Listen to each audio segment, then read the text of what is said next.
Hey everybody, welcome back to the Wolf Pit with another episode of Eating on a Budget. Pork and beans, are they even a thing anymore? When I was a kid, we ate them all the time. Nowadays, I don't see anyone eating them. And they couldn't just be any can of pork and beans, they had to be Van Camp's. I never really cared for the Campbell's or other brands. When I was a kid, pork and beans were a staple in our house. We had them out of the big can at dinner, and we never took a road trip without packing fried chicken, hard-boiled eggs, and of course, little cans of pork and beans. Back in the 70s, there wasn't a fast food restaurant at every other exit going down 95. So if you're taking a long road trip, you better pack your lunch. That way you could stop at one of the roadside picnic tables and have lunch with your family. Yes, I said a roadside picnic table. There also wasn't a whole lot of rest areas. Some of my younger viewers might think that sounds primitive, eating cold fried chicken, cold hard-boiled eggs, and pork and beans out of the can on the side of the road. Can you imagine the look on their faces when you told them these roadside picnic areas didn't have electricity, or hand sanitizer, or you had to go to the bathroom in the woods? I'm in no way poking fun at my younger audience, it's just funny looking back at how much things have actually changed. I'm sure my older audience will relate when I say it was times like that that made our childhood so great. And I know some of you might have favored the Beanie Weenies over the pork and beans. So I had to give them a quick shout out for all the weenie lovers. But I wasn't in that group of weenie lovers. I love the pork and beans much better, especially if I happen to get 2 pieces of pork in my little can. So in today's video, I'm going to show you how to make my version of homemade pork and beans. These pork and beans are not only nutritious, fulfilling, and delicious, they can feed a whole lot of people for only $6.94. I would say 8 people or more, which I know it will feed that many, but if I say that for sure, I'm going to get some donkey telling me that they could eat the whole pot of beans by themselves. Which if you can afford to eat until you're full, that's perfectly fine and you're very fortunate. But there's some people out there that can't eat until they're full and may only get a cup of food so that the rest of their family can eat, or they can save some of the food for another meal. And that's why I'm making these videos, for people that are truly struggling to feed themselves and their families with very little money. And they're eating to survive, not just to eat. But these recipes are delicious and anyone can eat them. So here's what you need to make the pork and beans. A 28-ounce can of diced tomatoes, 1 fresh bulb of garlic, 1 large yellow onion, a 2-pound bag of dry pinto beans, and a big pack of smoked pork neck bones. As you'll see later in this video, you can use any kind of smoked meat you like, but smoked pork neck bones are going to generally be the cheapest. But this time of the year, a lot of people have hams. So if you're at a family gathering and they're having a ham, offer to do the dishes and ask me if you can take the ham bone home. And that's free, and you save $3.25 on this meal. But unfortunately, not many people are going to give up their ham bone. So if they don't, get whatever smoked meat or smoked bones you can afford.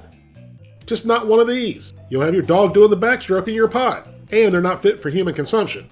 But all jokes aside, if things are super tough and you don't have enough to buy a piece of smoked meat, then use your imagination to add flavor. You could use leftover bacon grease, a couple bouillon cubes, a chopped up leftover hamburger or a hot dog, or some of the dry beans come with a packet of ham bone seasoning.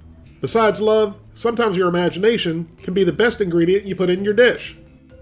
The first thing we need to do is rinse and drain our 2 pounds of beans, and sort through them and see if you find any rocks. I've been cooking beans for a long time, and I've honestly never found a rock. But as soon as I say there's no rocks in there, someone's going to break a tooth. So just be cautious and check the beans. So once your beans are rinsed and drained, add them to a large pot and cover them with a couple inches of water. Then bring the pot up to a boil, put the lid on the pot, turn the heat off, and let the beans sit for an hour.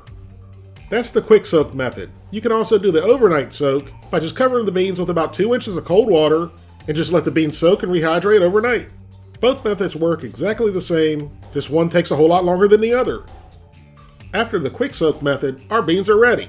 Not ready to eat, but ready to cook. If you tried to eat them now, you would certainly not enjoy them. And here's the great debate, to drain the bean broth or leave it. All of that bean broth is a one-way ticket to Flavor Town, and if you drain it, you're going to miss your ride. That would be like pulling the skin off a fried chicken. It just makes no sense. But some people are going to argue and say if you drain the beans, it takes all the gas out of the beans. And my reply to that nonsense would be, why would you want to drain the fun out of the beans? It's better than dinner and a movie. Where else can you take your family out to eat and have fun for $6.94? So if I add something in here that you don't have or that you don't like, use something else you have handy. Personally, there's one thing I hate doing when I'm cooking, buying something for a specific recipe just because the recipe says you need it. If you're only going to use that ingredient for that recipe, then it's a waste of money. But if it's something you can use for other recipes, then it's an investment. But if you're really struggling with money, worry more about buying the food than the spices. If you have salt and pepper, you can make anything taste good. Like I said before, recipes are a guide, not a rule. So use your imagination and use what you have. So I've added a few bay leaves, a little bit of cumin, black pepper,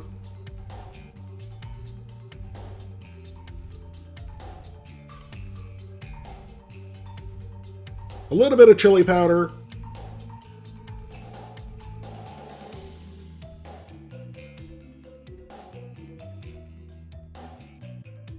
granulated garlic,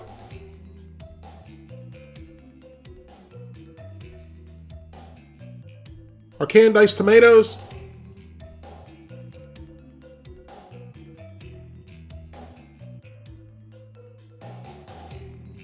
and our chopped onion and our chopped garlic. Now for the smoked pork and these pork and beans, like I said in the beginning of the video, you can use any kind of smoked meat you like. So I'm just using the leftover breastbone trimmings that I trimmed off a whole rack of spare ribs when I cut the ribs St. Louis style. This is a great way to multi-purpose your meat, so you're actually making 2 meals out of 1 rack of ribs. So that just turned that $13 or $14 rack of ribs you fed your family last week into a $6.50 to $7 rack of ribs. And these rib trimmings have a ton of meat on them. So add all the meat and bones to the pot. And if you noticed, I haven't added any salt yet. And that's because in my experience, if you add salt before the beans are actually soft, they never get soft. So add your salt to taste at the end.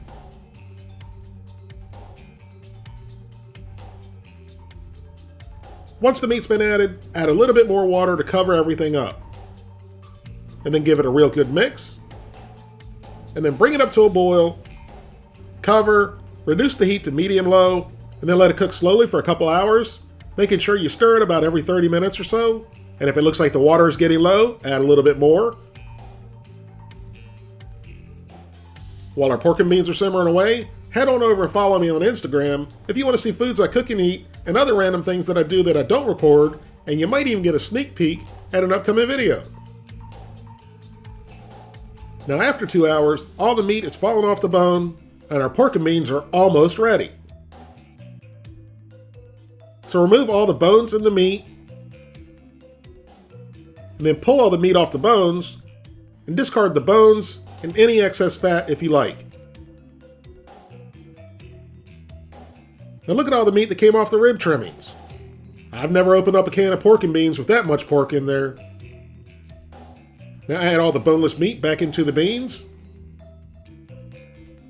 and give it a good mix and let it cook for about 15 more minutes.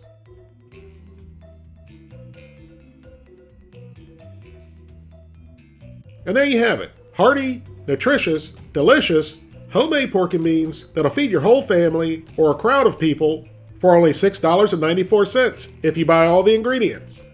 If you can, cornbread or a couple slices of bread would go great with this. And we can't forget about the free entertainment factor. That's simply something you can't put a price on, especially when it's free. Whether you're struggling, on a tight budget, or very wealthy, this is an inexpensive, very satisfying meal that anyone can enjoy. One meat that I almost forgot to mention that you can add to the beans, especially around this time of the year, is the turkey carcass. If you're fortunate to have your own turkey, you will already have the turkey carcass and you can add that to the beans. Or if you go to a family function and they're having turkey, ask them if you can take the carcass home. And it doesn't really matter whether the turkey was roasted, smoked, or fried, it'll add meat and flavor to your beans. And by the way, fresh jalapenos are only $1.48 a pound, so one fresh jalapeno is going to set you back about 10 to 15 cents. Thank you all very much for watching. Please don't forget to like this video, subscribe, leave a comment, and share it with your family and friends, and I'll see you soon.